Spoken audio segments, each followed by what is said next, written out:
Se on Hiitola Jari täältä seurakunnasta, moi.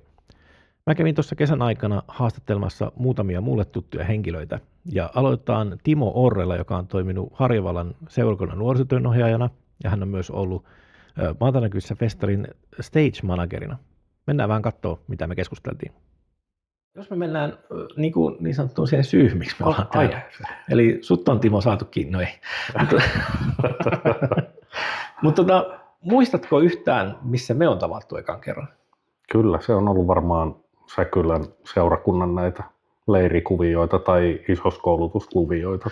Mä muistelin, että se on varmaan isoskoulutuksia, koska sä taisit pitää, ellei ollut ihan ensimmäinen isoskoulutuskerta, niin ainakin jossain siellä päin. Mielestäni Kimmo ei oikein ollut sen ekan vuoden aikana ihan kauheasti. Niin, se voi olla. Kun mun mielestä mä just ton Katjan kanssa tuossa puhuin, että hän oli silloin niin kuin Kimmon tilalla täällä leirillä silloin, kun mä olin, niin mä en muista, että minkä takia Kimmo oli silloin pois, mutta kuitenkin, että Katja oli silloin niin omaa ekaa leiriä niin ohjaajana silloin. Se on varmaan, että Kimmo oli tekemässä toi TV-sarjaa ehkä silloin. Olikohan se sitä? Se on ollut varmaan sitten semmoista aikaa, koska sitten sen jälkeen taas se oli täällä mukana kuviossa. Että sitten se oli vähän semmoista poikkeusaikaa. Joo, jotain tämmöisiä leirejä on sitten tietysti oltu useampia monella paikkakunnalla lukuista pyynnöistä huolimatta. Mutta muistaaksä, miten sä oot päätynyt nuorisotyöhön? Niin, se oli oikeastaan vähän silleen, että kun mä pyörin silloin 90-luvun alussa sitten tuolla nuorisotyössä kuvioissa mukana Köyliössä, niin sitten se ehkä jotenkin oli se semmoinen, että toi seurakuntatyö alkoi kiinnostaa yhtenä semmoisena varten otettava vaihtoehtona ja toi jotenkin siinä sitten mietin niitä kaikkia eri vaihtoehtoja, että sitten mä hain lukion jälkeen teologiseen kerran ja en päässyt, ei ollut oikein lähelläkään. Sama tilanne mullakin. Ja sitten mä olinkin siinä toi puoli vuotta hautausmaalla kesätöissä ja kaivoin vähän hautoja ja mietin elämän syvimpiä asioita. Ja sitten hain uudestaan teologiseen, sitten mä kävinkin vähän jo valmennuskurssilla ja kaikkea, olin jo aika varma siitä, että nyt tämä toimii paremmin. Ja sitten viimeisenä mahdollisena hakupäivänä niin joku sanoi mulle, että kun mä olin siellä valmennuskurssilla Kauniaisissa, että hei, meillä on täällä myös tämmöinen nuorisotyöohjaajalinja, että hakisitko sä tännekin? Ja sitten, että voisi joku varapaikka olla ihan hyvä, että sitten jos kuitenkin. Eikä se sitten taaskaan ollut teologiseen ihan hirvittävän lähellä. Sitten mä huomasinkin, että mä opiskelenkin nuorisotyön ohjaajaksi. Eikä se sitten lopulta niin tyhmältä tuntunutkaan, että enemmän se oli sitten tuommoista käytännön puuhaa, joka mulle sopii sitten lopulta paremmin. Et siinä mielessä johdatus toimii ihan hyvin, mutta että silleen se sitten varmaan käytännössä meni. Ja sitten kun ekoja harjoitteluja teki tuossa Harjavallassa ja täällä Säkylässä, niin sitten alkoi tuntua siltä, että eiköhän tämä voisi olla ihan jees. No kun noista Säkylän ajoista puhuttiin, niin onko sinulla jotain tämmöistä, mikä olisi ensimmäinen muisto, mikä sieltä löytyy näistä Säkylän meiningeistä? En mä oikeastaan tiedä. Siinä oli jossain kohtaa ehkä semmoinen niin kuin vahvin mielikuva on siitä, että minä nuorisotyöohjaajana ja kesäteologi vedettiin rippileiriä oikeastaan kahdestaan, kun silloinen kirkkoherra piti virastoa sillä kesäkuun viikolla kuitenkin. Niin siitä jäi aika semmoinen niin kuin vahva mielikuva, että se oli pikkusen niin kuin jotenkin tuntui, että siitä oli semmoinen hienoinen ressi. Sitten kun mä olin kuitenkin niin kuin siinä kohtaa jotenkin silleen niin kuin vastasin leiristä, vaikka ei ihan vielä kauhean vahva kokemus ollutkaan ehkä. Onko sinulla mitään muistikuvaa, kun sä sanoit, että niitä pidit meille isokoulutusta, niin onko mitään muistikuvaa, millainen porukka me oltiin? Onko jäänyt mitään mieleen? Ei minkäänlaista. Siis semmoisia tosi hämäriä välähdyksiä sieltä sen rivitalon alakerrasta, jossa se erikoinen nuorisotila oli ja sitten oli vähän silleen, että jaha, tää on tämmöinen tila ja täällä on paljon väkeä ja selvä, mennään. Jotenkin mä muistan, että siellä oli tosiaan, meillä oli se kyllä eka kertaa, että siellä kyllä on ollut. Ja nyt tietysti täytyy muistaa, että siitä on 29 vuotta aikaa, ehkä noin suurin piirtein. niin se ei nyt tosiaan jäänyt ehkä silleen suurena tapahtumana mieleen mullekaan sen enempää. Tunnistitko sä silloin jo Säkylän aikana tai silloin alkuvaiheessa, että tämä on nyt se sun juttu, mitä sä haluat tehdä? En mä tiedä, mulla oli varmaan niin monta visioa vielä ehkä siinä kohtaa, että mikä se juttu tulee olemaan. Ja ehkä siinä kohtaa vielä tuommoinen niin kuin esiintyvän taiteilijan ura veti hiukan enemmän, mutta loppujen lopuksi se, että kyllähän se kiva aika oli ja sitten, että nuorison kanssa, niin kuin mä oon monesti sanonut, että kun saa olla sen semmoisen ikuisen nuoruuden lähteellä koko ajan, kyllä. Niin onhan siinä semmoista niin kuin ihan erilaista vetoa siinä hommassa. Näin se on, joo. No mikä sitten, jos mennään tämmöiseen leirijuttuihin, niin mikä sun mielestä tekee leiristä hyvän? Mitä se vaatii tai mitä se sisältäisi? Niin, siinä on tietysti ehkä paljonkin asioita, mutta se, että se kietoutuu ehkä siihen turvallisuuteen. Ja se ei tietysti tarkoita sitä, että on 2-metrinen lauta-aita ja piikkilangat ympärillä, vaan että kaikkien on turvallista olla siellä. Ja sit siihen liittyy tietysti, että on selkeät säännöt ja selkeät kuviot ja selkeät käytännöt. Ja silleen, että sitten taas, että kaikki saa olla oma itsensä ja just sit se, että ehkä se siihen liittyy aika vahvasti, että se on sillain niin kuin hallinnassa, että siellä ei kenenkään tarvitse olla sillä, että mitäköhän seuraavaksi tapahtuu, että mikä juttu tämä on. Joo. Tulee myös turvallisuusjutuista mieleen, että täällähän nyt on Säkylällä, ainakin Kimmolla on vähän ollut tapana silloin joskus 90-luvun loppupuolellakin vielä tehdä näitä vähän kaikennäköisiä juttuja. Joo, seikkailut oli aina semmoisia, että sattui ja tapahtui. Ja toisaalta ehkä mä ajattelen sitä, että niin kuin omillakin leireillä joskus joltain vähän muljahti nilkka ja sattui kaiken näköistä ja muuta. Ja sitten tavallaan, että siihen aikaan se oli ehkä enemmän semmoista, että no hei, kaikkea tapahtuu, kun touhutaan. Joo, kyllä. Et nykyään ehkä ollaan sitten tosi allergisia silleen, että jos jollekin tulee haava, niin kuka tämän maksaa. Niin, joo, ja sitten yleensä, että syntyykö monennäköisiä traumoja tai jotain muuta. Joo. Kyllä mäkin, ehkä sä muistatkin se, että mehän kutsuttiin sen Tuulikari Harjavallan leirille joskus, oli palokunta tarkoitus tulla ja mä makasin puolen tuntia siellä mettässä sen savukoneen kanssa sitten valmiina. Joo. Mutta en mä muista, että sitten olisi kukaan nyt hirveästi hernettä nenänä vetänyt. Ei, kun se oli vähän just sitä semmoista, että kyllähän niistä tärkeä on, että suunnitellaan valmiiksi ja mietitään kaikkea, että mitä kaikkea voi tapahtua ja muuta semmoista, mutta että ehkä sitten ihan kaikki ei tullut aina turvallisuusasiakirjaan, mitä tehtiin. No ehkä ei, mutta se oli myös sitä aikaa, että kännyköitä kyllä oli, mutta elettiin vielä niin tekstiviestiaikaa. Joo, ja se ei syönyt niin kauheasti sitä aikaa, että oli niin kuin aikaa touhuta, mutta sitten myöskään, että ei ollut joka kännykässä semmoisia kuvia, mistä saa selvää, että mitä siellä on tehty. Että myöhemmin tietysti täytyy olla, niin kuin, että sit kun oli tiettyjä leirejä, joissa oli haasteita ja ihmiset pukeutu hassusti ja teki tyhmiä juttuja, niin sitten täytyy erikseen varmistaa, että ymmärrättehän te, että kukaan tämän leirin ulkopuolella ei ymmärrä näitä oikein, jolloin pidetään tämä täällä. Joo, kyllä. Joo, ja siinä on harmi, että tosiaan nykypuolen tai nykyleireissä on vähän se, tai nykypäivän leirissä on tosiaan vähän se, että se välillä se tuntuu, että se tieto menee sinne niin kuin jonnekin someen nopeammin kuin sitten niille vetäjille siellä. Joo, kyllä. Että se on se pieni haaste siinä. Kyllä, joo, ja sitten se täytyy olla tavallaan semmoista siinä mielessä turvallista ja läpinäkyvää, että siitä ei voi vetää niin kuin tyhmiä johtopäätöksiä. Näinpä. Mikä sun mielestä on leirillä tärkeämpää, onko se ohjelma vai fiilis?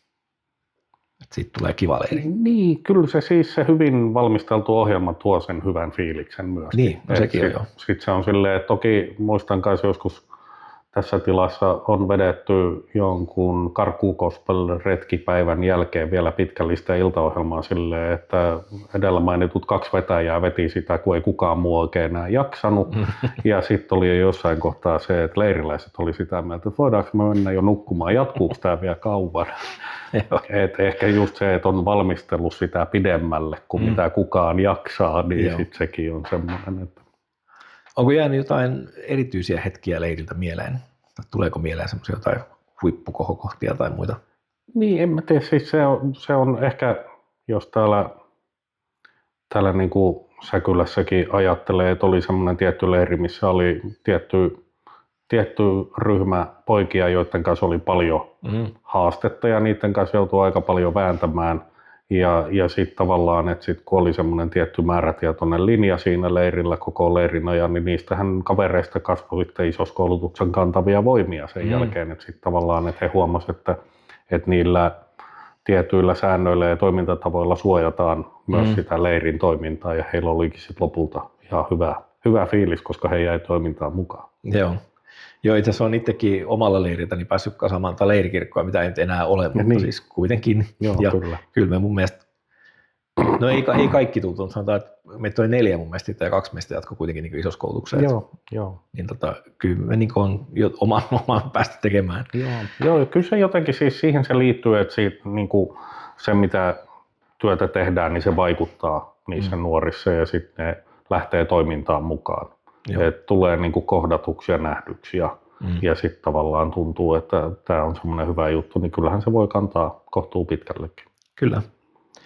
Onko mennyt joku leiri täysin pieleen? Onko käynyt tämmöisiä? No ei sillai. Et ehkä kaikissa leireissä sit on ne omat haasteet. Joskus on niinku huomattavan työläitä ja semmoisia, mitä sitten jälkikäteen muistelee, että olisi voinut itsekin toimia eri tavalla ja olisi voinut sen leiri mennä hyvinkin erityyppisesti monestakin syystä riippuen, mutta lopulta kaikki on aina päästy maaliin. Et ehkä mieleenpainuvin on semmoinen yksi leiri, kun mahataudin takia peruttiin tai lopetettiin kesken. Et maanantaina aloitettiin ja torstaina lähdettiin aamulla takaisin, kun alkoi olla jo puolet on ollut oksennustaudissa. Ja sitten pidettiin pari päivää taukoa ja sitten jatkettiin nuorisotoimistolla, pidettiinkin niin kuin leiri loppuun, niin kyllä siitä kaikille jäi aika semmoinen niin kuin vahva tunnelma. Mutta sekään ei ollut niin kuin loppujen lopuksi mikään katastrofi, vaan että siitäkin päästiin, mutta se oli kyllä hyvin työläs leiri myöskin. Joo, ja vaatii semmoista, niin kuin, ei nyt suoranaisesti improvisointia, mutta vähän sinne päin, että täytyy keksiä asiat niin tyhjästä, että miten nyt tehdäänkin yhtäkkiä eri tavalla. Ja sitten tavallaan, niin kuin, että sit täytyy niin kuin miettiä loppuun saakka, että miten kuviot menee, jotta seuraavat leirit toimii ja kaikki mahdollinen. Et ehkä just siis hankalimmat leirit ei liity niinkään siihen, että on joku pölhötyöntekijä tai hankalia leiriläisiä, vaan enemmän just siihen, että olosuhteet on ollut haastavat tai että niin kuin on päässyt ja saanut vetää 2 rippileiriä putkeen 2 päivän tauolla, niin siinä ei ole ollut mitään järkeä. Isoset on ainakin, no kaikilla muillakin varmasti seurakunnilla on tärkeä osa ja me ainakin yritetään heille sanoa, että ilman heitä ne leirit ei tapahtuisi edes. Mutta mikä sun mielestä tekee hyvän isosen? Mitä se vaatii? Niin, hyvä isonen on valmis heittäytymään ja tekemään. Et sitten vaikka ei oikein näin tietäiskään, että mistä on kyse, niin lähtee sinne. Ja sitten tietysti se, että jälleen kerran pitää niistä yhteisistä säännöistä kiinni, jotta se pysyy turvallisena se puuha. Ja just se, että se on työntekijällekin hankalaa, että jos joutuu säännöstelemään sitä tiedotusta isosten suuntaan, niin jotta se ei vuoda leiriläisille koko ajan, niin sitten se teettää haastetta. Mutta lähinnä se, että semmoisetkin yleensä korvautuu sillä, että jos isoset on vaan niinku vauhdissa mielellään mukana ja niinku reippaita tekemään. Mutta se vaatii vastuullisuutta myös siltä työntekijältä, että on myös jonkun leirin palautteesta kuullut sen, että siellä työntekijä ilmoitti heti alkuun isosille, että te olette täällä sen takia, että mun ei tarvitse tehdä mitään. Okay. Ja sitten on tavallaan, että lähtökohta on ihan kohdallaan. Joo, ja se niin lisää motivaatiota huomattavasti, että teette nämä mun hommat nyt täällä. Onko jotain, mitä sä haluaisit opettaa tai jotenkin painottaa isosille tässä niin kuin erityisesti? Ehkä jotain mitä he eivät ehkä itse siinä niin kuin toimissaan niin kuin huomaa tai tuleeko mieleen jotain tämmöistä? Niin, se on oikeastaan niin kuin semmoinen hyvinkin vanha lause siinä mielessä, että olla siellä niin kuin isoveljenä tai isosiskona niille leiriläisille, että ei se oikeastaan, siinä on sanottu jo aika paljon kaikki. Se, että sä oot siellä niin kuin hiukan vanhempana, hiukan kokeneempana tukemassa toisia menemään sen läpi. Nykypäivänähän tietysti aika monelle niin kuin tommoinen leirielämä, niin se voi tulla vähän yllättäen ja olla vähän erilaista kuin mihin on tottunutkin, Joo. niin sitten just se, että siinä on lähellä joku, joka toteaa, että ei hätää, me selvitään tästä. Niin se ehkä uppoo helpommin kuin sitten joku semmoinen toi harmaapää työntekijä, joka on yhtäkkiä siellä silleen, että hei kuule, kyllä mä muistan, kun silloin joskus ennen sotia minäkin olin jossain. Mutta se, että olla niin kuin avoimesti siinä ja tavallaan olla niitä leiriläisiä varten, siinähän se sitten on, että kyllä työntekijä työntää sitten sieltä sen materiaalin, että tätä vedetään tänään ja tätä työnnetään huomenna ja vedetään kansio auki ja raamikset on tässä ja tämä on kohdallaan. Niin, mutta että just se, että ei toi... Että olla niinku just niitä leiriläisiä varten, jolloin sit se rakentaa just sitä tunnelmaa myös siitä, että et niinku niistä leiriläisistä välitetään ja pidetään huolta. Näinpä. Nyt kun vähän jo sivusit, että ollaan niin vanhempia ja näin, niin ainakin Harjavallassa ja mun mielestä Äkölässäkin on aika paljon ollut sitä, että on niitä vanhempia isosia. Niin mitä sä niin näkisit, tai miten sä koet sen, että miltä se tuntuu nähdä niitä, että tavallaan, että sä oot nähnyt ehkä heidät jopa siellä rippikoulun aikana, sitten isossa koulutuksena, ja sitten he jatkaa vieläkin sillä, että sä oot jo nähnyt heitä useamman vuoden, niin herääkö siinä mitään tuntemuksia tavallaan niin semmoista pitkään jatkavista tyypeistä? Tai... Niin onhan se hienoa, että sitten jollain on se semmoinen niin kuin fiilis, että täytyy tulla. Meillähän oli Harjavallassakin yksi semmoinen vanhempi nuori, joka sitten niin kuin vaikka ei sit enää päässyt eikä pystynyt perhesyistä tulemaan leireille, niin hän tuli silti aina järjestämään sen leirikeskuksen toimiston leiri valmiiksi. Se oli se hänen kesänsä alkoi sillä, että se leirikeskus laitetaan siihen kuntoon, että nyt niin kuin isoiset löytää tavarat ja kaikki on kohdallaan. Niin. Joo, hän otti sen hommakseen sitten aina. Niin, hän halusi tulla sen tekemään ja sitten se oli jotenkin sillain niin kuin siistiä, että sitten on niin kuin joku semmoinen, joka on ei pelkästään, että on ollut jo monta vuotta tekemisissä samojen työntekijöiden kanssa, että tietää käytännöt, vaan että sitten on joku, joka sanoo, että hei tuotteloidatte nämä ja sitten tarvitte noita ja sitten nämä pitäkää hollilla ja alkakaa heti leikkaamaan niitä sydämiä valmiiksi sitä viimeistä iltaa varten ja tekemään niitä Raamatun lausenlappuja. Joo. Ja just nämä, että jos tuntuu, että ei ole mitään tekemistä, niin keksi äkkiä. Niin. Joo. No mutta jos siirrytään vähän seurakuntamaisemista vähän tonne äänipuolen juttuihin ja sinne päin, niin muistatko, mistä sun kiinnostus äänentoistoon ja tämmöiseen tekniikkaan on lähtenyt? Se oli varmaan just sitä semmoista, että kun tuli ne ensimmäiset semmoiset, tai siis oikeastaan niin soittotunneista kaikki on lähtenyt ensin ekaluokalla vähän pianoa ja sen jälkeen 2 tasoa urkuja ja kaikkea. Ja sitten kun päätyi tonne hiukan tommosen niin kuin syntikkamaailman suuntaan, niin sitten siihen tarvittiin jotain, millä sitä saa vähän ääntä kovemmalle ja muuta semmoista. Ja sitten siihen tuli aika nopeasti ne semmoiset ekat bändijutut. Ja sitten oikeastaan siltä pohjalta, että kun bändihommeleihin kun lähti, niin sitten piti saada niin kuin keikkaa aikaiseksi ja sitten pitää olla jotain kamoja, millä sitä keikkaa tehdään. Ja sitten niitä vähän rakennettiin itse ja lainattiin sieltä täältä ja oikeastaan sekin meni vähän silleen seurakuntakuvion kautta, että ensimmäinen tämmöinen vähän parempi gospel-bändi, niin sitten lainattiin seurakunnalta äänentoistoa ja sitten jossain kohtaa oli seurakunnalta semmoinen niin kuin ystävällinen pyyntö, että voisiko ne seurakunnan äänilaitteet joskus olla seurakunnankin käytössä.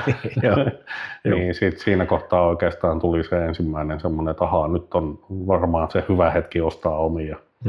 Ja sitten tietysti se lähti siitä, että kun oli ensin niitä oman bändin juttuja tehnyt, niin sitten olikin, että sinne tänne ja tonne tarvittiin jotain äänentoistoapua ja sitten mä mukaan tiesin niistä jotain silloin.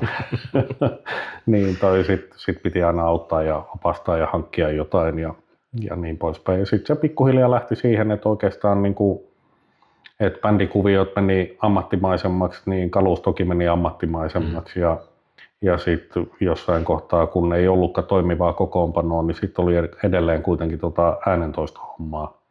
Niin sit se oikeastaan alkoikin mennä enemmän siihen niin kuin tapahtuman järjestämispuolelle ja siihen niin kuin tekniseen toteutukseen.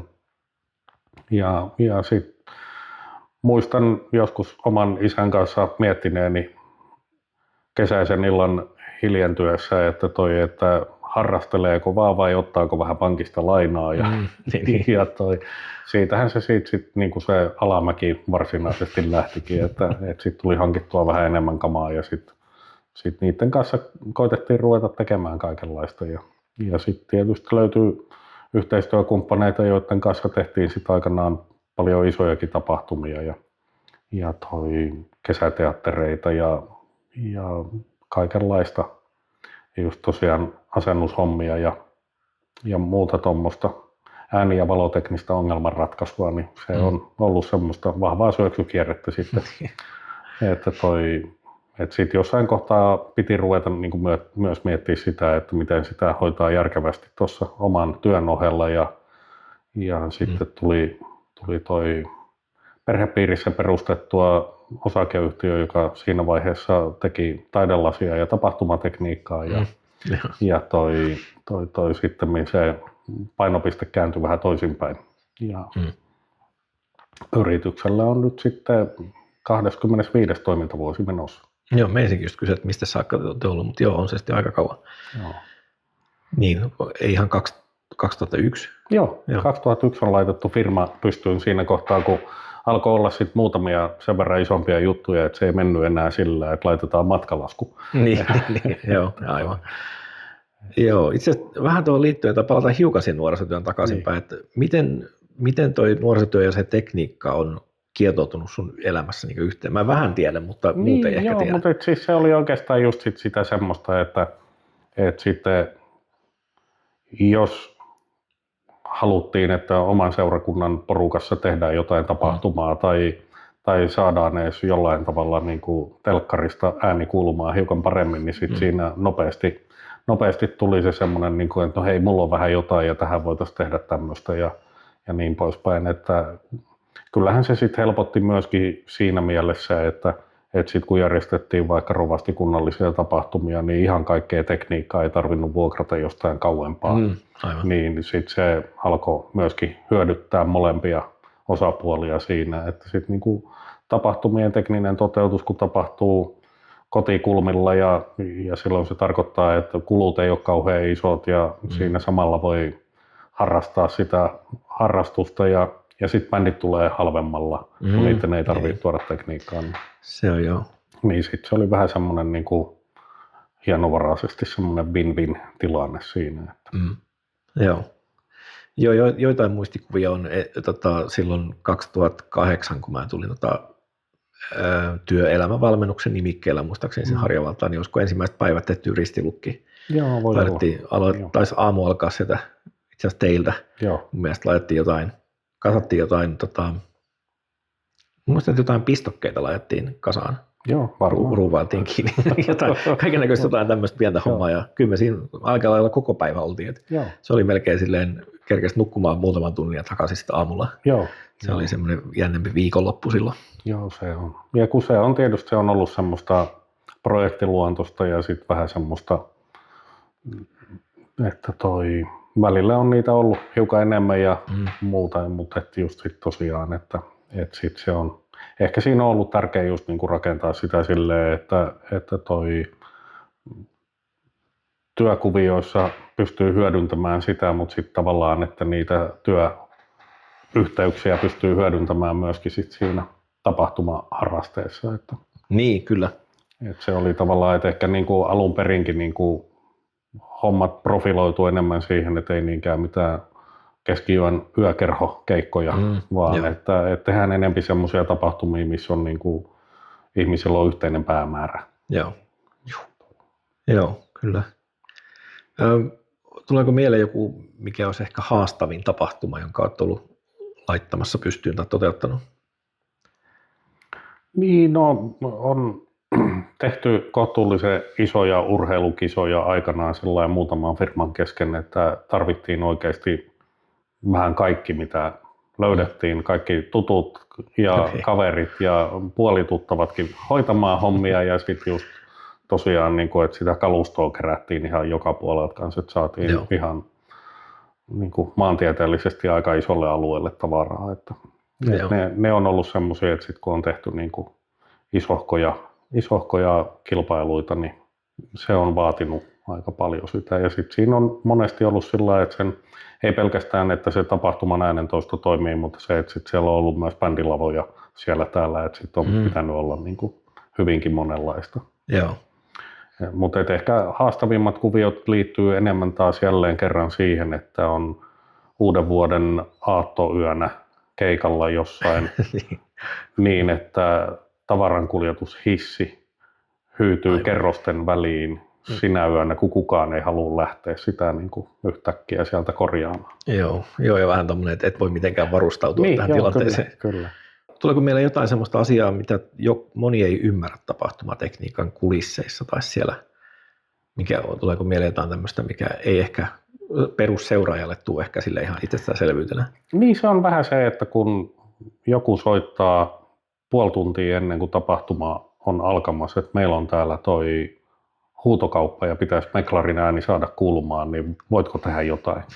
Ja just silleen, että niin kuin puoli tuntia ennen kuin se alkaa, niin sitten on vaihtoehdot on tosi vähissä. Ja sitten selittää ihmiselle siinä kohtaa, että joo, siinä tarvitaan muutakin kuin mikrofoni. Kyllä, joo.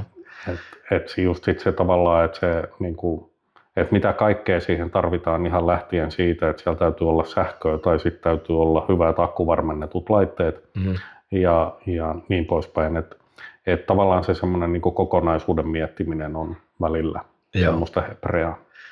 Haastavin välillä on se, että ei niinkään se, että miettii sen tarjouksen sisällön itse, että mitä kaikkea sinne tarvitaan, vaan se, että pohtii asiakkaan kanssa ensin, että mikä on se, niin kuin se oikea kuvio, koska sitten välillä siinä on se, että laitetaan vaan kaiuttimia sinne tänne, niin se mielikuva ei ole kuitenkaan ihan sama sitten, että toi ja sitten se, että toi tietysti, että joillekin asiakkaille riittää, että kunhan nyt ääni kuuluu, ei sen tarvitse näyttää miltään, ja sitten taas toiset on enemmän silleen, että kun se täytyisi myös näyttää joltain. Niin. No nyt kun vähän päästiin sivuttamaan, niin mikä se tekee tapahtumaan niin teknisesti onnistuneesti sun mielestä? Mikä on onnistunut tapahtuma sun mielestä? No siis bänditapahtumissahan se kriittisesti menee niin, että jos bändi kuulostaa hyvältä, niin yleisö käy kehumassa bändiä. Ja jos se ei kuulosta hyvältä, niin kaikki haukkuu miksaajaa. Joo, näinpä. Niin silloin tavallaan, että tapahtuma on kyllä tosi onnistunut, kun kukaan ei tule sanoa sulle yhtään mitään. Joo, kun jätetään rauhaan, niin kiva on ollut. Niin sitten on tavallaan silleen, tai että ohi mennessä joku näyttää peukkua tai silleen, että kukaan ei käy päälle. Että se on lopulta semmoista vähän niin kuin suntion hommaa, että jos kukaan ei tule sanomaan sulle mitään, niin Jumalan palvelus on mennyt ihan ok. Niin, just näin. Että se on se semmoinen. Ja kyllä se tietysti sitten, että kun yleensä aina tapahtumassa on jotain tiettyjä teknisiä haasteita ja ongelmia, mitkä pitää ratkaista, niin sitten se, että päästään kuitenkin maaliin ilman, että yleisö huomaa mitään, niin niistä tulee aina semmoinen hyvä fiilis, että selvittiin silti, vaikka oli paljon kaikkea. Joo. Olen aina miettinyt tätä, kun on niin kuin, saattaa, niin kuin gospel-bändeilläkin ihan mitä on käyty katsovasti, niin on kuitenkin soundcheckit ja kaikki, niin vaikuttaako se yleisö siihen niin paljon? Vaikuttaa todella paljon. Okei, mutta sitä ei niin kuin pysty ennakoimaan kauhean paljon vissiin. Ei sitä hirveästi, että tilat käyttäytyy vähän eri tavalla ja sitten just tavallaan riippuen siitä, että miten se sitten rakentuu, että se on ihan, voi olla jo siitä kiinni, että miten kovalla rumpalin monitori on, että pärjätäänkö tai että miten lujaa vahvistimet ylipäätään on lavalla. Joo. Ja sitten joutuu niinku hallittamaan sitä melua, joka tulee akustisesti jo läpi sillä, että ajaa sähköisesti siihen vielä vähän lisää. Et yleensä se, että tyhjän salin akustiikka tuntuu tosi pahalta ja sitten se riippuen siitä, että miten väkeä tulee ja miten se sijoittuu, niin sitten se muuttuu paljonkin. Joo. Ja sitten voi olla silleen niin kuin joskus, että kirkkokonsertissa niin toi talvikaudella pidetään ovea yllättävän paljon auki ja sitten se pianon vire muuttuu sillä välillä, kun väki tulee sisään. niin koko konsertti muuttuu hyvin erityyppiseksi.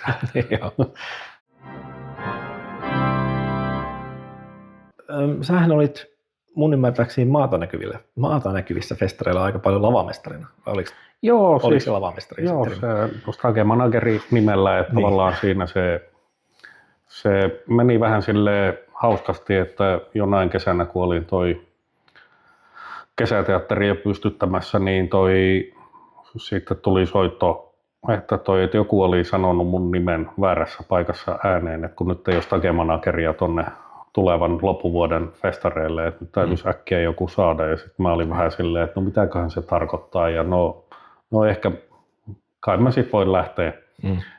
Ja sitten just ekoissa palavereissa alkaa niinku se mittakaava vähän niinku selvitä, että tehdään kuitenkin Pohjoismaiden suurinta 3-päiväistä gospelfestaria, johon niinku tulee myös, niinku, että mulla taisi olla se, että siihen ekaan festariin, mihin mä menin mukaan, niin tuli ihan vaan Striper-keikalle.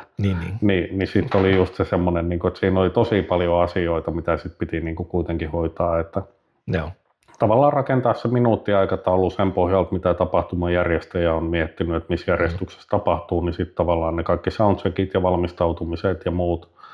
Plus sitten se, että siinä kohtaa, kun näitä ulkomaan bändejä oli aika paljonkin, niin myöskin huolehtia, että heillä on kaikki tarvittavat soittimet, välineet, nuottitelineet, kaikki mitä he tarvii. Plus, että sitten niinku jenkki-artisteilla, niin niillä piti sitten tietysti olla myös 110 sähkö. Niin sitten liittyen se, että kaikki toimii, sekin toimii, kaikki tieto kulkee, niin siinä oli vähän semmoista hallinnoimista aika siinä paljon. oli aika paljon semmoista, että sitten jossain kohtaa, kun sitä oli tehnyt jo vähän enemmän, niin sitä pystyi jotenkin sitä stressiä vähän niin kuin hallinnoimaankin. Mutta kyllä siinä aika usein oli se semmoinen fiilis, että mä en muista mun marraskuusta yhtään mitään jälkikäteen, että on tapahtunut niin paljon kaikkea ja sitten se niin kuin kaikki kulminoituu siihen 4 päivään, kun sitä pusketaan ensin pystyyn ja sitten ajetaan ja sitten palaudutaan. Niin jonkin verran hommaa siinä on ollut. Parantuiko sun niin kuin silleen, niin kuin tavallaan sen festarien, niin kuin milloin se festarit niin kuin oli, niin sen aikainen niin kuin tavallaan työrutiini tai jotenkin tälleen parantuiko se siinä niin kuin vuosien saatossa? Joo, kyllä se siis sillä lailla, että jos ajattelee, että se millä valmistautumisella siihen ekaan tai ekoihin mentiin, niin siinä oli paljon johdatusta ja varjelusta siinä puuhassa. Mutta sitten kuitenkin, että kyllähän mä niinku heti jo alun perin totesin, että pari mua edeltävää oli ollut sillä, että ne oli ollut kerran ja sen jälkeen ne ei ollut oikein työkykyisiä enää pitkään aikaan. Et se oli tosissaan aika rankkaa hommaa, mutta mä lähdin heti siitä, että mä en voi tehdä sitä yksin, vaan että mä tarviin tietyn tiimin mukaan, että mä pystyn jakamaan niitä mun hommia. Että siellä on kun yhden täytyy pitää koko aika huolta, että meillä kaikki alkaa ajallaan, että väki löytyy ja ne menee lavalle aikana ja ne tulee sieltä pois. Mutta sitten kun siinä tarvittiin myös se henkilö, joka mä useammin siinä olin, että jolta kysytään ne tyhmät kysymykset, joka tekee ne viimeiset päätökset, niin sitten tavallaan, että siellä pyörii se kaikki muu kuitenkin siinä samaan aikaan. Että se oli ehkä se isoin juttu, että pystyi heti alkuun myöntämään, että mä en ole ihan niin hyvä, että mä pystyn tekemään tämän vain yksin. Oliko joskus vaikea saada jotain artisteja vaikka lähteä lavalta pois? Joo, kyllä niitä oli vähän semmoisia, että sitten joidenkin kanssa oli haasteita ja sitten oli niitä, jotka ei etukäteen ilmoittanut kaikista tarpeistaan, niin sitten ne vaan oletti, että ne voi ottaa mitä vaan käyttöön, mitä meillä sitten mukamas jostain telepaattisesti on mukana. niin siinä oli vähän semmoisia haasteita välillä, että siinä joutui vähän pahoittamaan jonkun mieltä. Mutta sittenkin yleensä löydettiin aina joku semmoinen diplomaattinen ratkaisu, millä saatiin kuitenkin tapahtumaa tehtyä. Mutta että jotkut soitti vähän yli ja niitä keräiltiin vähän sieltä pois tai sitten mutta ei missään kohtaa. Tämäkin on taas semmoinen, että ei se yleisölle näy, että sitten me oltiin kyllä varauduttu siihen, että jos menee yli, niin mihin saakka voi mennä yli ja missä kohtaa sitten oikeasti tehdään jotain juttuja. Että kyllä se sellainen semmoinen hallittu kaos oli, mutta että käytännössä parhaat jutut oli myöskin sitä, että on iso ulkomaan artisti, joka periaatteessa voi tehdä mitä huvittaa, mutta sitten kun niille näytetään, että teillä on enää minuuttia aikaa, niin sitten ne vetääkin loppurukouksen eikä enää yhtään biisiä. Niin sitten on silleen, että tulee hartaus loppuun, niin sitten on silleen, että no hei, tämä oli kova juttu. Että tavallaan, että näkevät myös sen oman paikkansa, että täällä on festivaali, joka jatkuu ja heidän on lopetettava ajalla. Niin, joo. Onko ollut jotain tämmöisiä tilanteita, joissa olisi niin kuin hyvin pienestä ajasta, mä ajattelin, että sekunnin murto-osa, mutta voi olla nyt vähän silleen niin kuin liian pieni, että onko se on niin kuin ihan hilkulla joku, että vaikka artisti ei ole tullut paikalle tai jotain muita tämmöisiä? Joo, kyllä siis semmoisia on ollut, että niin kuin, se on enemmän sääntö kuin poikkeus, että juontajat joutuu jossain kohtaa vähän viivyttelemään, jotta kaikki on siellä taustalla valmista. Joo. Ja sitten heille annetaan merkkiä. Tai sitten on just semmoinen, että on esimerkiksi joku puhuja, jolle niin kuin täytyy käydä näyttää välillä merkkiä, vaikka meillä on siellä screenit, mistä näkyy kello pyörimässä. Niin sit tavallaan, että siinä kun on kuitenkin se koko areena ympärillä, niin sit ei sitä välttämättä kuitenkaan näe sitä isoa monitoria, kun keskittyy siihen omaan juttuun. Kyllä. Joo. Mutta ei oikeastaan ei ole ollut mitään semmoisia, niin että mitä me nyt keksitään tilannetta. Että kyllä se on yleensä niin hyvin valmisteltua, että sit tiedetään jo etukäteen. Joo, niin että osataan valmistautua sit tilanteisiin monella tapaa. Kyllä. Joo. Muistatko tai osaatko sanoa, mikä olisi ehkä hienoin hetki sitä lavan sivulta tai takaa nähtynä? Eikö se sivulla aika usein ollut? Niin, sivulla se on aika usein ollut. En mä tiedä, tämä on myös semmoinen, että niitä on niin monta, että semmoisia yksittäisiä on vaikea heittää. Et ehkä siinä on just aina ollut sit se, että siinä kohtaa, kun niin kuin tapahtuman pääesiintyjä on aloittanut ja ollaan niin kuin jo menty 5 tai 2, niin tulee se semmoinen, niin kuin, että ok, tämä sujuu. Aivan. Niin se on aina just se semmoinen, että kun siihen saakka mennään isolla stressillä ja silleen, toimiiko kaikki, lähteekö kaikki toimii, pyöriikö HD:t ja onko kaikki kytkys. Ja sitten kun päästään siihen, että kaikki toimii, etupäässä on kaikki miksaajalla kohdallaan, lavan päässä monitorin puolella kaikki kohdallaan, valot toimii, niin sitten on just se semmoinen, niin kuin, että siinä tulee se semmoinen hetki, että ok, nyt mä voin syödä yhden leivän. Niin just seurailla ja katsellaan, jos jotain muutettavaa vielä, mutta tälleen enimmäkseen toimii. Joo, mutta se on just semmoinen, että siinä on myös semmoista kerroksellisuutta, että yleensä aina meillä on ollut joku, joka vahtii koko aika tilannetta sillä välillä, kun muut voi käydä tauolla ja sitten taas vaihdetaan ja niin poispäin. Et siellä kun rumpali kaataa peltiständinsä, niin että siellä on joku sitten menossa sinne. Kyllä, joo. Ja että vaihdot toimii. Joo. Miten toi artistien ja esiintyjien kanssa toimiminen sitten eroaa nuorisotyöstä sun mielestä?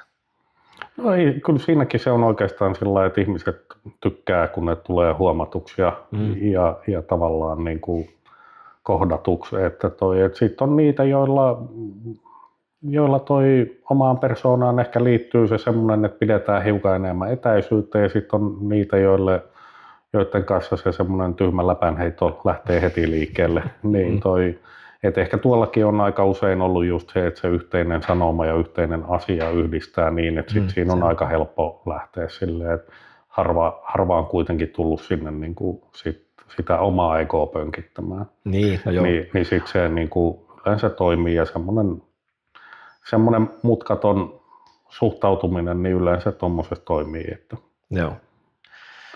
Joo, ja toi mitä mä noista on maata näkyvissä festarina, että niin kun siellä on siellä kioskipuolella siellä on näitä niin kuin areenan työntekijöitä, että ne ei ole niin kuin varsinaisesti festarin työntekijöitä, että ne on niin kuin pitävät vaan niitä pystyssä siellä. Niin joitakin vuosia sitten oli nuorisotyönjohtaja toi Peltosen Jere, ja hänen joku tuttava oli siinä sitten jonain tämmöisenä myyjänä, niin he kuulemma on hirveän tyytyväisiä näistä festarin viikonlopuista, että he ottaa mielellään sen työvuoroksi, kun siellä ei ole niin kuin paikat pysyy aika siistinä, ei ole mitään riehumisia, ei ole tappeluja, mistään ei tarvitse vääntää mistään, vaan niin kaikki on, kuulostaa tietysti hirveän hienolta, että kaikki on niin samalla ajatuksella ja Herra on mukana siellä, mutta niin kuitenkin sitä se niin on ollut. Että se on ihan heille kuulemma mieleinen keikka lähteä sinne. Joo, ja kyllä se silloin aikanaan, kun firmaa kasvatettiin ja tehtiin muutaman firman kesken noita isompiakin festivaali- ja ulkoilmakonserttitapahtumia niin kuin maallisella puolella, niin siinä on aina se, että jos ajatellaan nyt, että toi tapahtuman järjestäjä miettii sitä omaa tulovirtaansa ja anniskelun onnistumista ja sitä lipunmyyntiä, niin sitten tavallaan häntä ei ehkä niin paljon kiinnosta se, että tuleeko meille sähkö joka vaiheeseen. Aivan.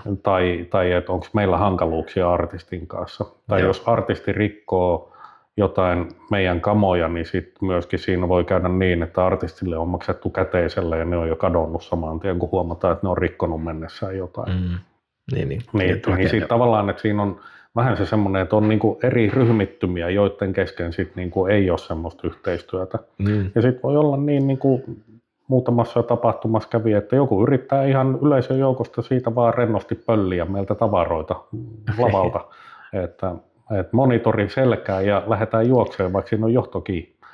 Että tavallaan, että siinä voi tapahtua kaikenlaista tai silleen, että totta kai sielläkin niinku ihmiset pääosin käyttäytyy järkevästi ja niinku asioista puhutaan ja sovitaan, mutta sitten voi olla just niitä semmoisia, jotka on festaritunnelma on yllättänyt niin, että ei pysy enää pystyssä ja kaatuu miksaamoon ja makkaraperunat on miksarin päällä, niin ne on semmoisia erilaisia kohtaamisia. Kivoja yllätyksiä.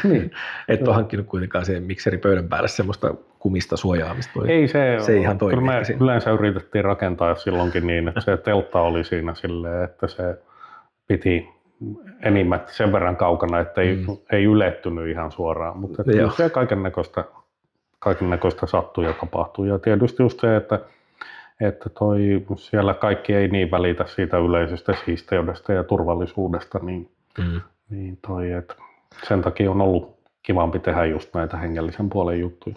Joo. Onko sä oppinut lavamestarina olemassa niin johtamisesta jotain? Tuleeko mieleen mitään tämmöistä? Joo, kyllä tämäkin kiertyy oikeastaan sieltä nuorisotyön ja isoskoulutuksen kautta, että pitää olla turvallista ja selkeät säännöt ja ohjelma valmiina. Joo, kyllä. Kyllä siinä on se, että jos mennään johonkin tilanteeseen silleen niin kuin vähän soitellen sotaa ja takki auki silleen, että katsotaan mitä tästä tulee, niin yleensä siitä tulee ongelmia. Joo. Että just se semmoinen, että on niin kuin valmistellut ja miettinyt ja on niin kuin joku suunnitelma ja kuvio, niin yleensä sitten pärjätä. Ja sitten myöskin, että jos se tunnelma on semmoinen, että siellä voi niin kuin kuka tahansa sanoa, että hei, ootteko huomannut, että tässä on joku moka, tämä täytyy tehdä eri tavalla, niin sitten tavallaan myöskin huomata se ja todeta, että joo, ok, tämä on hyvä idea, mennäänkin tällä. Joo. Että sitten just tosiaan siinä ehti kasvaa se oma tiimikin siihen suuntaan, että sitten tavallaan pystyy jättämään vähän niin kuin toisten haltuun tiettyjä semmoisia juoksevia asioita samalla, kun joku tulee kysymään, että miten se trapetsi saadaan tuonne roikkumaan ja silleen, että ahaa, niin että sitten pystyy niinku hoitaa taustalla paljon asioita. Joo, helpottaa, kun oppii delegoimaan jonkin verran. Joo, kyllä. Joo. Jos palataan vähän tuohon Orrester Oy:hyn, niin minkälaista on pyörittää omaa yritystä tällä alalla, äänentoisto- ja tapahtumatekniikkapuolella? Kyllähän se silleen helpottaa, että on niinku toi vahva selkä ja pehmeä pää. että se on niinku, että eihän se tälleen, kun sitä enempi koko ajan on pyörittänyt tälleen niinku harrastustoimintaa fiiliksellä, niin silloin se pysyy semmosena, ettei tarvitse puristaa mailaa ihan hirveästi. Mutta että ehkä se, että jos haluaisi niinku paljon tuottoa ja pientä vaivaa, niin kannattaisi olla jollain toisella alalla. En mä tiedä, toi IT kuulostaa sillain paremmalta äkkiä, mutta että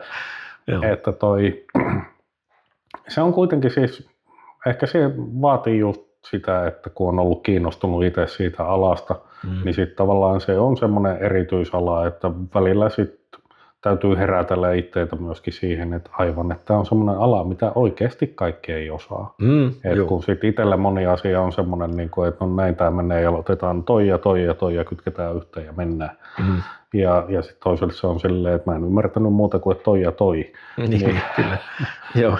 Niin sitten se on vähän just se semmoinen, että kyllä se, että yrittäjälle tärkeää on se, että on se semmoinen oma juttu, että jos se on se, että kerää golfpalloja ja pesee ne ja myy ne uudelleen eteenpäin käytettyinä, niin että pitäähän sulla olla siihen se semmoinen oma juttu, josta sä oot kiinnostunut ja innostunut ja sitten haluaa tehdä se hyvin ja myydä sitä myöskin, niin se on ehkä se keskeinen, että ei niinkään, että niin kuin jokukin nuori pyöritteli sitä, että haluaa yrittäjäksi. No mitä sä haluat yrittää? En mä tiedä, kun mä haluan vaan yrittäjäksi. Se vähän puuttuu ideaan. Niin, että monesti siinä kuitenkin tarvitaan se semmoinen niin kuin kantava idea, jolla... Niin, jotain drivea Niin, se homma, ei se joo. ihan tyhjästä lähde. Että jos on lähinnä se idea yrittäjyydestä on se, että mä haluan saada firmakortin ja jonkun fiksun auton, niin sitten se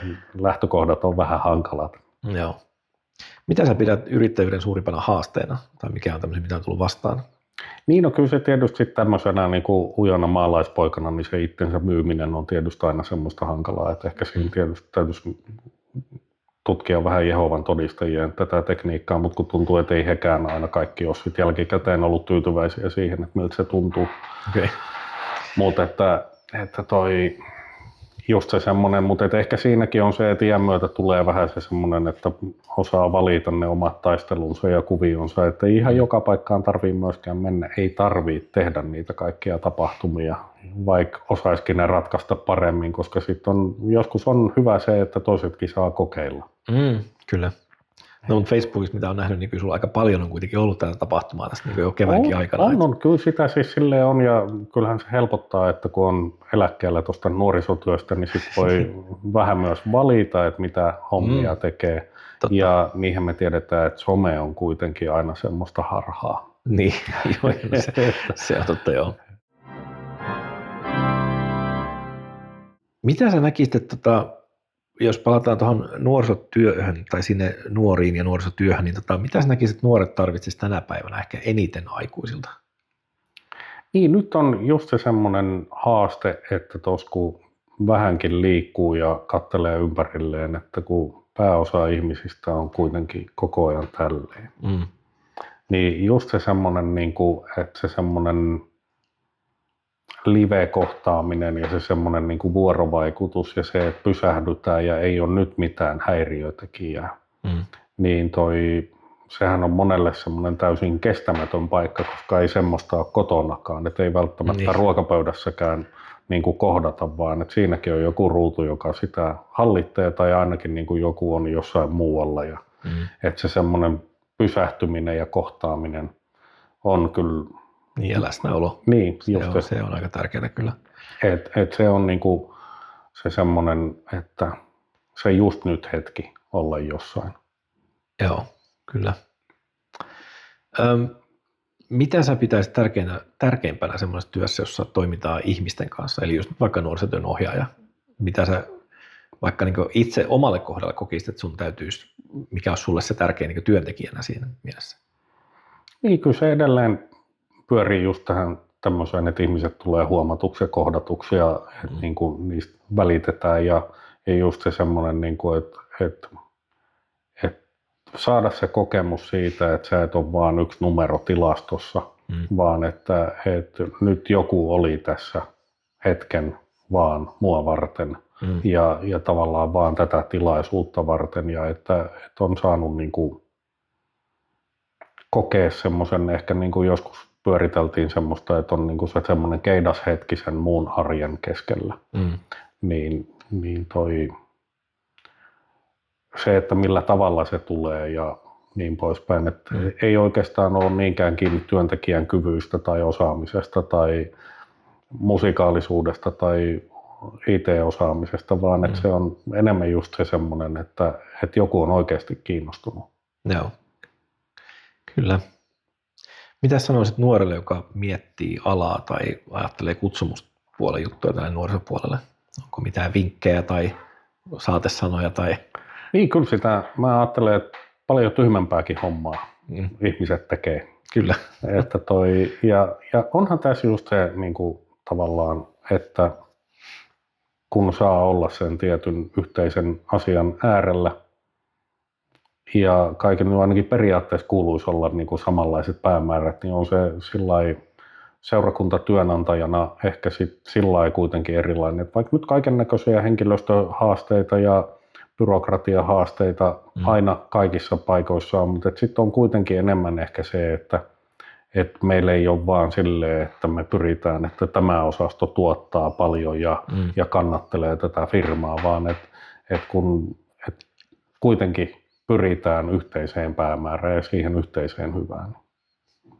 Joo. Niin kyllä mä ajattelen, että se on semmoinen. Ja onhan se, että seurakuntatyössä sä voit kuitenkin olla vaikuttamassa tosi isolla tavalla ihmisten elämään. Jos vielä ajatellaan tätä sun elämää ja urapolkua tai jotain, miten tämä nyt sitten määrittelisikään, jos katsotaan vähän sitä taaksepäin, että siellä on sitä nuorisotyön ohjaajaa, on sitä tapahtumatekniikkaa ja varmasti kaikenlaista paljon muutakin siellä välissä, niin mikä siinä sua niin yllättää eniten? Joku tämmöinen, onko tullut jotain tämmöisiä juttuja, että mihin ei ollutkaan ihan varautunut ja tälle jälkikäteen ajatella, että oho, tässähän kävikin ihan kivasti. Paljon kaikkea ja se, että kyllä mä muistan joskus semmoisena niin kuin kostean hämyisenä syyspäivänä hautaa kaivaessani, että mihinköhän tämäkin mua valmistaa. Niin. tai se, että kun olin huoltoasemalla töissä ja tankkasin autoja, niin että sekin oli jotenkin ehkä semmoista omanlaista. Mutta ehkä se, että semmoinen niin kuin utelias mieli on aina hyvä matkaeväs ja kyllä se johdatus vaan toimii. Et jälkikäteen kun katselee, niin vaikka on ollut paljon vaikeita aikoja ja vaikeita hommia, niin sit kun katsoo taaksepäin, niin sitten on silleen, että tämähän on mennyt kuitenkin ihan aika hyvin. Tässä on ollut kuitenkin joku juttu taustalla, ja vaikka on niinku itse hölmöillyt paljon ja kokeillut vähän kaikenlaista ja hypännyt pää edellä syvään päätyyn, niin sitten on kuitenkin silleen, että on tässä niinku mutkikas ja hassu polku, mutta selkeä polku kuitenkin. Niin. Olisiko jotain, mitä sä olisit halunnut, että olisit tehnyt toisin? Paljon. Paljon, mutta se, että on vaan ollut niin paljon kaikkea mielenkiintoista. Niin, sitten on silleen, että jälkikäteen ja tässä iässä sitä ajattelee, että olisi voinut helpomman polun valita, huomattavan paljonkin helpomman, mutta se, että loppujen lopuksi että elämä on ollut kauhean mielenkiintoista. Joo, siis kyllä se nyt vaan totta, että aina on kaikkea juttuja, mitä tavallaan katuu. En varsinaisesti kadu, mutta sillä ajattelee, että olisi voinut tehdä eri tavalla. Kyllä. Se on helppo sanoa jälkikäteen. Niin on. Ja sitten tavallaan, että kuitenkin ne ratkaisut tehdään siinä ajassa niillä tiedoilla ja sillä osaamisella, mitä on. Joo, kyllä. Että tällä osaamisella olisi paljon kaikkea hauskaa, mitä voisi tehdä omalla yläkoululle, jos kävisi sen uudelleen. Niin, kyllä. Mutta että nyt ollaan tässä, niin nyt voi tehdä hauskoja juttuja tässä vaiheessa. Ehkä se, että niinku elämä on kauhean lyhyt siihen, että miettii koko ajan, että mitä muut musta ajattelee. Kun muut ajattelee mua kohtuullisen vähän. Niin, aivan. Sun nuorisotyön ohjaajan ajoista nyt on muutamia vuosia, mutta mitä sä toivoisit, että sua muistettaisiin nuorten parissa? Tai mikä olisi se muisto, mikä heille jäisi susta? Niin, no ehkä toisaalta olisi kiva, jos muistelisivat sillä niin kuin lämmöllä ja hyvällä, eikä niinkään, että onneksi siitä on päästy. Mutta että ehkä se, mitä joku joskus aikanaan sanoikin, joku vanhempi nuori, joka poikkesi kääntymässä silloin nuorten illassa, että kun täällä ei ollut koskaan mitään vaatimustasoa. Että tavallaan se, että sai tulla semmoisena kuin oli, sillä uskon kokemuksen tilanteella, kuin mikä oli. Ja se on ehkä ollut semmoinen tärkeä, että on voinut just tulla semmoisena kuin on. Joo. Niin ehkä siinä oli aika paljon kaikkea sitä semmoista. Joo. No vielä viimeisen juttuna, mitä tämä kaikki nuorisotyöt, tapahtumat, kaikki tapahtumat ja järjestelmiä, kaikki nämä ihmiset, niin mitä ne on lopulta merkinnyt sulle? Osaako tällainen tiivistää? Niin, kyllä se tavallaan, että joskus kun sitä miettii, että toiset käy hyvinkin yksinkertaisessa liukuhin hommassa ja tulee kotiin syö maksalaatikon, katsoo urheiluruudun ja juo kaljaa ja menee nukkumaan ja toistaa sen aamulla, niin ehkä tälle mun omalle tämmöiselle pienelle kirjainyhdistelmä elämäntyylille, niin tämä on ollut kauhean rikasta settiä kuitenkin, että on ollut monta rautaa tulessa koko ajan ja on menty täysillä ja ehkä se on tietyt jäljet jättänytkin, mutta kyllä mä ajattelen, että elämä on ollut kauhean rikasta joka tapauksessa. Ei rahallisesti, mutta muuten. Joo, kaikki mitä ei ole tullut vastaan on ollut hyvää ja kivaa. Tai on varmaan ei, mutta sitten se on kuitenkin vienyt silleen niin kuin eteenpäin ja on ollut kuitenkin semmoista, niin kuin, joka on vienyt henkisesti eteenpäin, tuonut ehkä sitä semmoista niin kuin erilaista henkistä pääomaa. Joo. Selvä. Mä kiitän tästä. Kiitos. Kiitos.